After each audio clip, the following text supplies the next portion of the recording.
একটা মাত্র হাদিস আমি আপনাদের সাথে শেয়ার করতে চাই। আমার খুব পছন্দের একটা হাদিস। আল্লাহর কাছে দোয়া করে আল্লাহ পাক যেন আমাকে এবং আপনাদের সবাইকে হাদিসটার উপর আমল করার তৌফিক দান করেন এবং এই হাদিসটা প্রচার করার তৌফিক দান করেন।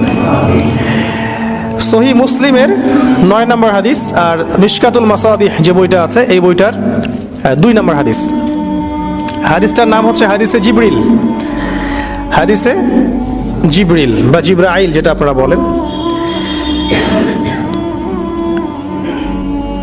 রাসূলুল্লাহ সাল্লাল্লাহু আলাইহি ওয়াসাল্লাম, আমরা নবীর নাম শুনলে দরুদ পড়ব, তিনি একদিন মসজিদে ঠিক এভাবে বসেছিলেন আর তার আশপাশে সাহাবায়ে কেরাম রাদিয়াল্লাহু আনহু এভাবে ঘিরে ধরেছিলেন। এমত অবস্থায় মসজিদে একজন ব্যক্তি প্রবেশ করলেন। আমি অল্প করে বলছি, শর্ট করে বলছি, অনেক লম্বা হাদিসটা। এমত অবস্থায় একজন ব্যক্তি মসজিদে প্রবেশ করলেন। প্রবেশ করে একদম নবী সাল্লাল্লাহু আলাইহি ওয়াসাল্লামের হাঁটুর সাথে হাঁটু লাগিয়ে দিয়ে বসলেন। তাহলে কিভাবে বসলেন? তাশাহুদ আত্তাহিয়াতুর সময় আমরা যেমন করে বসি ঠিক এইভাবে বসলেন, নবী সাল্লাল্লাহু আলাইহি ওয়াসাল্লামের হাঁটুর সাথে হাঁটু লাগিয়ে দিয়ে, এবং নিজের 2 হাত আল্লাহ রাসূলের 2 উরুর উপরে রাখলেন। টিচার আর উস্তাদের বসার আদবটা বুঝতে পারছেন? অবশ্য উনি বসে বলেন নাই রাসূল সাল্লাল্লাহু আলাইহি ওয়াসাল্লাম একটু তাকান, একটা ছবি তুলি, উনি এটা বলেননি। উনি গিয়ে বসলেন। আপনি গেলে কি করতেন? হুজুর একটু তাকান, আপনার ফোন নাম্বারটা একটু দেন হুজুর। এবার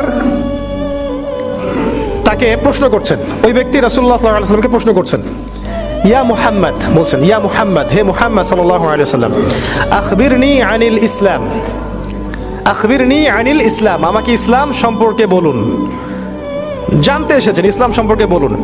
আর যে ব্যক্তি আসলেন তার চুলগুলো ছিল খুবই কালো, ঘন কালো চুল, ঠিক আছে, কুচকুচে কালো, আর জামাটা ছিল খুব সাদা, ধবধবে সাদা।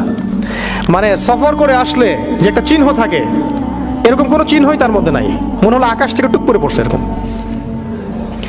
খুবই সুদর্শন, খুবই সুদর্শন দেখতে।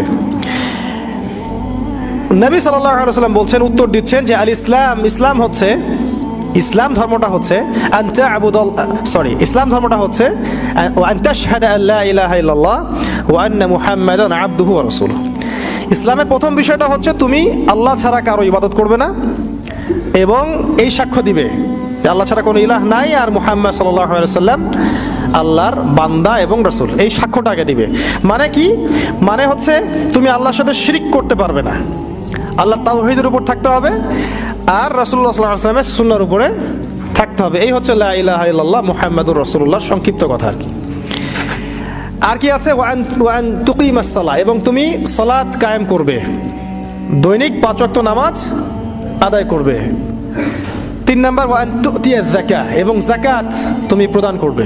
নিসাব পরিমাণ সম্পদ থাকলে প্রতি বছর যাকাত প্রদান করবে। ওয়া তাসুম রমাদান, এবং রমাদান মাসে তুমি রোজা রাখবে, সাওম পালন করবে। এবং যদি সামর্থ্য থাকে তাহলে তুমি আল্লাহর বাইতুল্লাহ হজ করতে যাবে।